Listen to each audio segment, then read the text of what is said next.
Bienvenidas y bienvenidos a Escuela Judicial, programa para la profesionalización de la judicatura a través de la promoción del pensamiento jurídico. Hoy platicaremos con el magistrado Faustino Arango sobre ética judicial.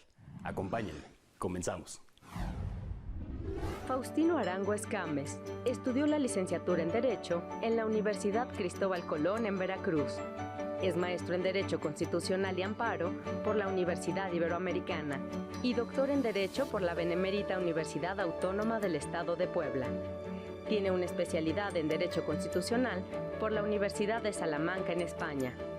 En el Poder Judicial de la Federación, Faustino Arango Escames se ha desempeñado como secretario de Tribunal Colegiado, juez de distrito y magistrado de circuito, con más de 20 años de servicio. Actualmente es magistrado de circuito y visitador judicial A del Consejo de la Judicatura Federal. Faustino, muchísimas gracias por acompañarnos. Bienvenido a tu programa Escuela Judicial. Muchas gracias por la invitación. Siempre es un placer estar participando en estos foros. Muy amables. Al contrario, el placer es nuestro. Faustino, para poder comenzar con un tema tan amplio, por favor, permíteme iniciar tratando de sentar un piso mínimo. ¿Qué es la ética y por qué no es lo mismo que la moral? Sí, es un tema interesante, siempre el tema de la ética, y en general pues es un tema que se aborda poco y es muy amplio. En general yo podría decir una definición básica de ética.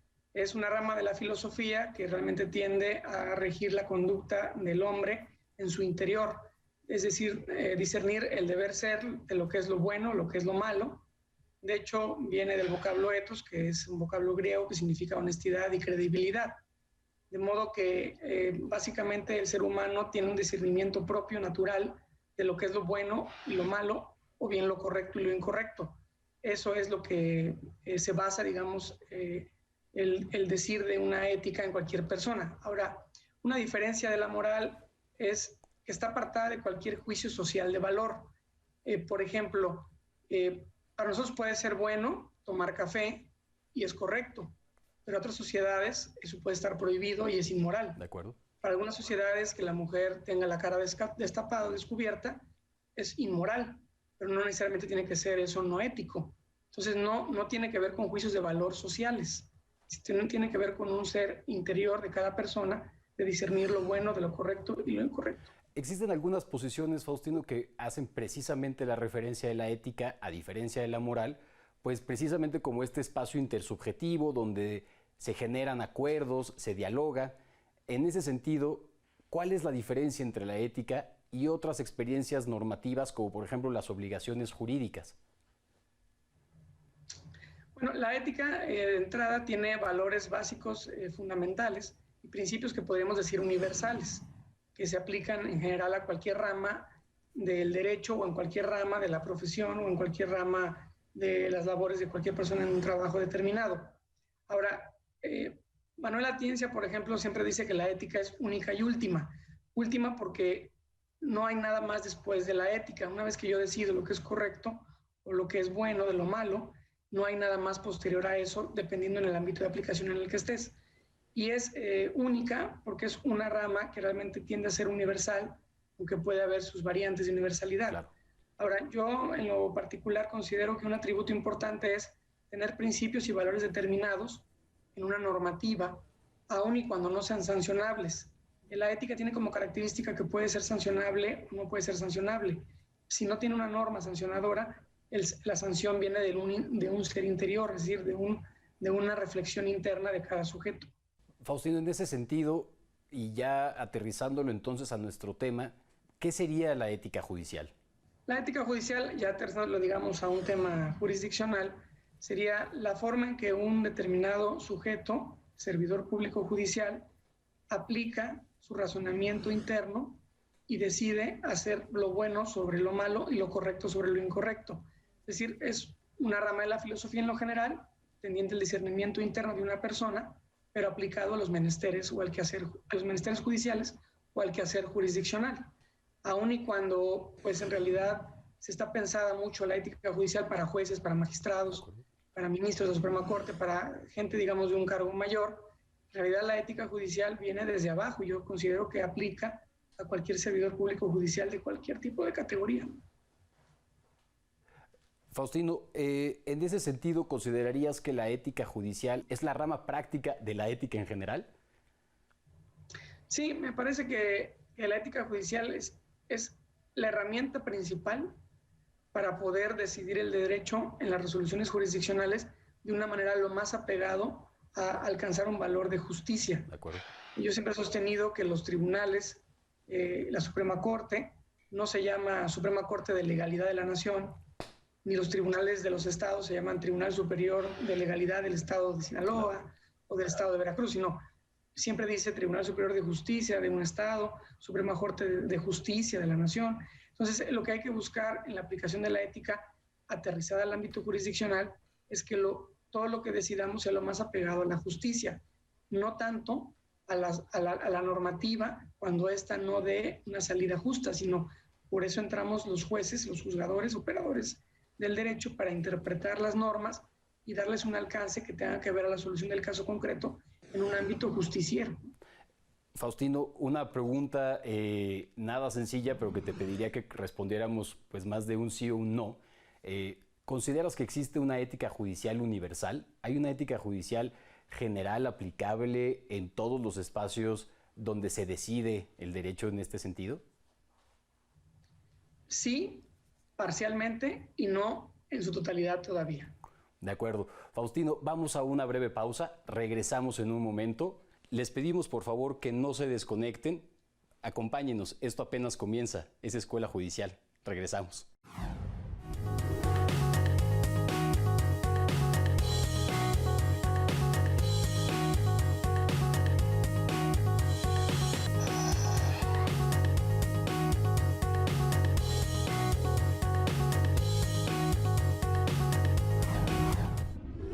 Estamos de vuelta en la Escuela Judicial platicando con el magistrado de circuito y visitador judicial A, Faustino Arango, sobre la ética judicial. Faustino, hace un momento nos platicabas, nos respondías que existe un sí parcial en si la ética judicial es universal. ¿Podrás profundizar un poco más sobre este tema? Sí, gracias. Sí, yo he comentado en algunos foros que he participado en ética judicial y en las clases que he impartido sobre la materia, que es parcialmente universal porque existen códigos regionales de ética judicial, como el Código Iberoamericano de Ética Judicial, y otros códigos regionales que involucran ciertos cánones éticos básicos ya reconocidos a nivel universal. Ejemplo, la independencia, la objetividad, la imparcialidad como influencias extrañas al derecho que pueden influir en el criterio del arbitrio judicial. Y esos están reconocidos por lo regular generalmente en todos los cánones éticos de cualquier código, de cualquier magistratura, profesional burocrática de cualquier país del mundo. Sin embargo, hay ciertos países o sectores que por sus sistemas de gobierno, por sus tradiciones jurídicas o por tener un sistema socialista, comunista o de diferente índole, un democrático, realmente los cánones éticos en realidad no están debidamente reconocidos ni en costumbre ni en normativa. En un sistema socialista, comunista, probablemente no se ha tan bien visto la imparcialidad o la objetividad o la independencia, sobre todo en un asunto de Estado que tenga algún juez o un magistrado, ¿no? Entonces sí es universal en la teoría, pero hay ciertas reglas prácticas por sistemas de gobierno que lo hacen que sea parcial. Sin embargo, creo que cada vez son menos los países o los lugares o los sectores no democráticos y se tiende, yo creo, más ya a la universalidad total. Completamente de acuerdo, Faustino. Sobre ese elemento me lleva a hacer una siguiente pregunta, y es precisamente cómo se construye esta ética judicial, quiénes participan en la construcción. Si no es una determinación normativa, no es la aprobación de una norma, no una ley que impone cierto cumplimiento, cierto grado de sanciones, entonces, ¿cómo construimos una ética judicial? Sí, eso que comentas es interesante porque si habláramos de una construcción de una ética básica general, pues sería tal vez desde el nacimiento que el sujeto, el ser humano, va formando ciertas conductas, ciertos criterios de discernimiento de lo bueno y lo malo desde el principio de su vida. Pero hablando de aterrizando la ética judicial, pues no podría ser la construcción, no podría iniciar antes de la entrada a una carrera judicial, es decir, antes de un contacto, de tener primer, digamos, acercamiento como servidor público judicial o empezar una trayectoria o una carrera judicial, es como empezaría la construcción. Ahora, ¿cómo se construye? Yo creo que tiene mucho que ver las influencias que traemos o que vemos de los servidores públicos que son los superiores jerárquicos. Es decir, si yo empiezo en una carrera judicial desde abajo y tengo como superior jerárquico un actuario, un secretario, después a un juez, un magistrado, y yo voy escalando los puestos en la oposición o en los exámenes o en la capacitación de vida para escalar, voy formando y voy construyendo una ética judicial con base en lo que yo voy viendo. De acuerdo. Pero también es importante que uno vaya viendo las cosas tal vez que no haría de un superior jerárquico y que no le parecen a uno internamente, y que tal vez si uno tuviera más adelante esa categoría en la carrera judicial haría las cosas diferente. Es importante construir, pero también sabiendo discernir de que hay cosas que se pueden copiar o ver de otro servidor y cosas que definitivamente debe uno decir, esto no lo voy a hacer. Pensemos un ejemplo, yo tuviera un jefe juez de distrito, yo soy secretario, y el juez de distrito no recibe a las personas, nunca las quiere ver en presencia de una audiencia física, siempre dice que lo debe de ver el secretario, nunca atiende a los justiciables. En fin, eso yo debería de decir, me está construyendo mi ética judicial, pero en sentido negativo.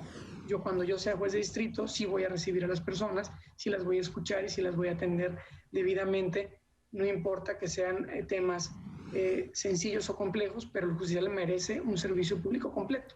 Entonces, yo creo que lo va uno construyendo así. Ahora, no hay una normativa que me obligue, porque, por ejemplo, en el Poder Judicial de la Federación no había código de ética hasta el 2004.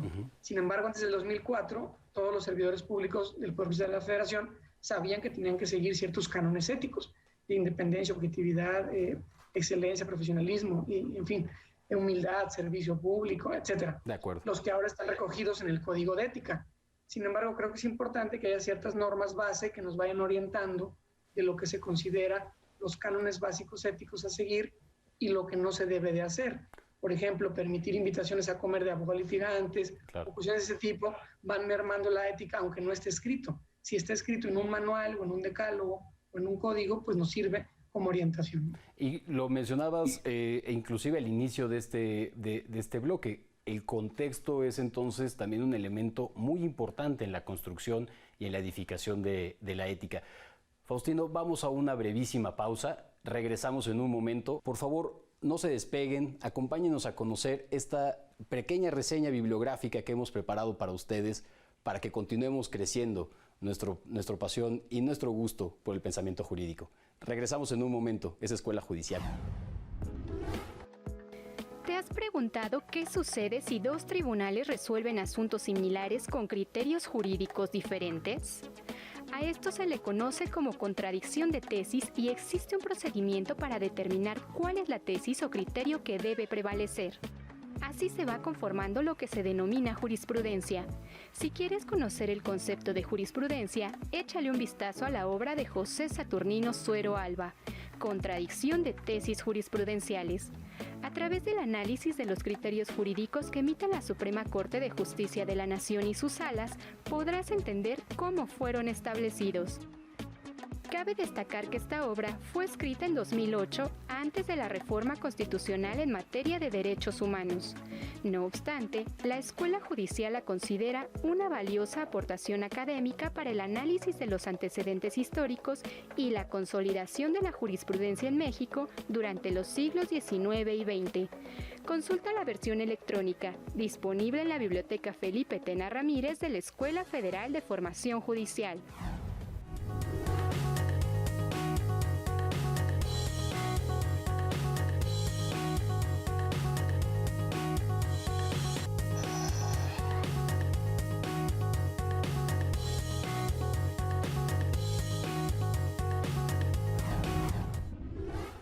Regresamos a Escuela Judicial. Muchas gracias por seguir acompañándonos. Faustino, hace un momento platicábamos precisamente de cuál es la relevancia del contexto en el análisis ético del actual judicial. ¿Podrías enfatizar un poco más sobre este tema? ¿Qué relevancia tiene el contexto entonces para la construcción de una ética judicial? Sí, es muy importante realmente que exista un entorno adecuado en la institución de justicia.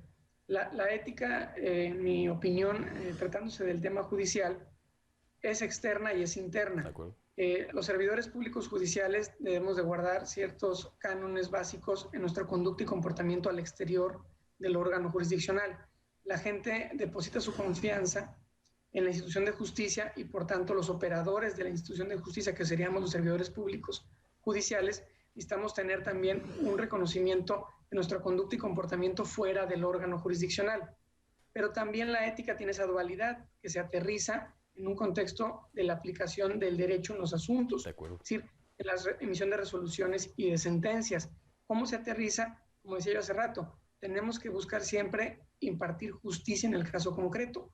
Si la norma tiene una laguna o el legislador no pudo prever algo que no era previsible ante tal número de hipótesis que pueden existir y realmente la norma no me da para realmente impartir justicia en el caso concreto, yo puedo desde interpretarla, que eso está reconocido por prácticamente todo el mundo, pero también podemos construir derecho. Yo he sostenido que los jueces netamente éticos, para ser un modelo de juez básico, debe de ser un juez que pueda construir el derecho ante la laguna normativa, siempre y cuando lo haga con el afán de impartir justicia en el caso concreto.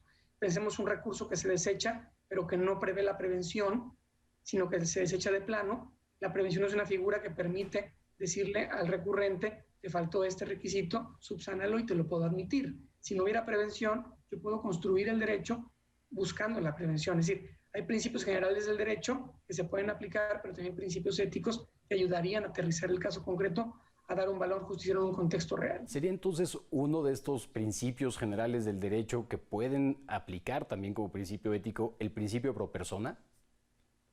Sí, claro, el principio por persona, digamos, es un principio base o vertebral de impartir justicia en forma adecuada. Desde luego, yo puedo utilizar el principio por persona, el test de proporcionalidad, puedo utilizar cualquier construcción argumentativa para aterrizar, en el caso concreto, una impartición, una decisión que sea lo más apegada o lo más cercana a la justicia. Para mí eso es mezclar la ética con las herramientas jurídicas diferentes a un tema de ética judicial. Es decir, con lo que yo opero como operador jurídico del derecho, pero adicionalmente intervenir con un tema de ética judicial. Faustino, mencionábamos hace un momento que precisamente la ética judicial era la ética aplicada en el servicio público de impartición de justicia. Sin embargo, ¿qué papel juega la sociedad en general y en particular qué papel juegan otras personas actoras ajenas, por el sentido de pertenencia administrativo, al Poder Judicial? Estoy pensando en personas litigantes, estamos pensando, por ejemplo, en colectivos de víctimas. ¿Cuál es su papel en la preservación de la ética judicial? Sí, esa pregunta es interesante. Yo he escrito bastante sobre reconocimiento social y tengo algunos libros que hablan del Poder Judicial de la Federación, del Consejo de la Judicatura Federal y de otros, digamos, poderes judiciales en lo general. Y pienso que el reconocimiento social es muy importante para que la imagen institucional de un poder judicial se fortalezca. ¿Cómo podemos lograr esto? Creo que tiene mucho que ver la capacitación de los funcionarios o servidores públicos, la motivación con la que decidimos emitimos nuestras resoluciones o sentencia, pero también tiene mucho que ver los medios de comunicación, es decir, cómo nos definen o cómo nos proyectan. Y otro punto importante, que es donde entraría la sociedad o el criterio de la sociedad, es la opinión pública. La opinión pública, que tiene que ser una opinión pública que nosotros debemos de formar con información. Debemos de darle a la opinión pública los elementos para que sepan qué es lo que el Poder Judicial hace y cómo lo hace. Y ahí es donde entran las cualidades éticas de los miembros, operadores del derecho, servidores públicos judiciales. Dentro de las virtudes judiciales y los principios rectores de la judicatura, por ejemplo, en la carrera judicial federal en México, están reconocidos los que ya he mencionado en este programa, pero también he referido algunos como la humildad, la justicia, la vocación de servicio, la honestidad, todos esos que están recogidos en el Código de Ética. Entonces yo creo que las virtudes judiciales, con los principios rectores de la judicatura de imparcialidad, objetividad, profesionalismo, independencia, excelencia, ese cúmulo de cuestiones bien trabajadas por los operadores jurídicos, es decir, los servidores públicos judiciales, es lo que hace que la sociedad vaya generando un crecimiento en el reconocimiento y en la confianza de las instituciones de justicia. Aquí la importancia de la ética no es tanto para que yo como secretario, yo como oficial, yo como actuario, yo como juez o magistrado tenga un actuar ético o no. Eso es un primer punto. Pero es importante que la sociedad sepa que así nos conducimos. Completamente de acuerdo. Una sociedad que no confía en el Poder Judicial, que no se siente segura de su Poder Judicial, pues es una sociedad que definitivamente no va a tener o no va a pensar que cualquier reclamo de justicia que pida va a ser subsanado en la institución de justicia. Completamente de acuerdo, y precisamente en la Escuela Federal de Formación Judicial hemos puesto un énfasis fundamental en las habilidades y en las capacidades para construir una mayor legitimidad institucional y mucha mayor confianza ciudadana. Faustino, el tiempo siempre es un juez muy duro y tenemos que parar en este momento, pero quisiera agradecerte infinitamente que nos hayas acompañado. Es un tema muy amplio y espero de verdad que podamos continuar con este diálogo tan importante. Agradezco de nuevo la invitación y a la Escuela Federal de Formación Judicial por el esfuerzo que está haciendo con ese tipo de foros. Muy amables. Al contrario, magistrado Faustino Arango, muchísimas gracias a nuestro público por habernos acompañado en sus casas, en sus oficinas o en el lugar en el que nos hubieran sintonizado el día de hoy. No se desconecten, tenemos más. Nos vemos en la próxima, pero antes, una cápsula de cultura. Muchísimas gracias. Les saludo desde el Salón de Recepciones del Museo Nacional de Arte para invitarlos a ampliar sus territorios de placer, esta vez a través de la obra de José María Velasco, considerado el máximo exponente del paisajismo del siglo XIX. Vamos a conocerlo. José María Velasco y Gómez Obregón nació en Temascalcingo, Estado de México, en 1840. Fue maestro de los muralistas José Clemente Orozco, Diego Rivera y David Alfaro Siqueiros, entre muchos otros artistas. Velasco supo plasmar en el lienzo la belleza del paisaje mexicano. Con su enorme talento plástico, comprende y traduce el discurso que quería comunicar el presidente Porfirio Díaz: la naturaleza sometida al orden. Sus pinturas nos muestran la inmensidad del territorio, caminos bien trazados, fábricas, ferrocarriles, campos de hacienda sembrados que están generando productos, empleos y riqueza que dan bienestar a la gente. Todo esto como símbolos de la construcción de una nación moderna. Estos paisajes equilibrados y armoniosos, donde desaparece por completo cualquier preocupación o conflicto, se convirtieron en la carta de presentación de México a nivel internacional. José María Velasco nació en una familia de artesanos, tejedores que venían de Toluca a la Ciudad de México a vender rebozos. Si observamos, sus cuadros pueden ser leídos como rebozos, es decir, podemos ver cada una de las franjas que de arriba hacia abajo conforman un paisaje y que en su conjunto parecieran un rebozo. Hay una tira de cielo que cuenta su propia historia. Nos dice si va a llover o si ya llovió. Luego pone sierras con nieve o volcanes de fuego. Después el tema principal, que podría ser una hacienda, y finalmente en primer plano, una escena costumbrista con una familia paseando. José María Velasco también estudió botánica, zoología, geografía y otras disciplinas. A pesar de su rigor científico, alteraba el tamaño de las rocas, movía sutilmente la ubicación de los volcanes y ponía vegetación donde no la había.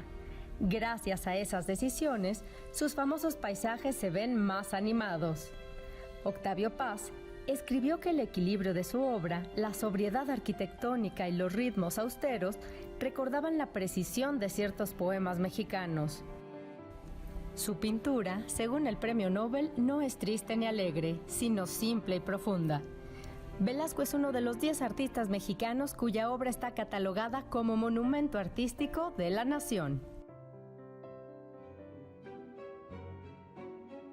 Hasta aquí nuestro recorrido por la obra de José María Velasco, cuyos paisajes han quedado como íconos de nuestra identidad. Un orgullo más de México.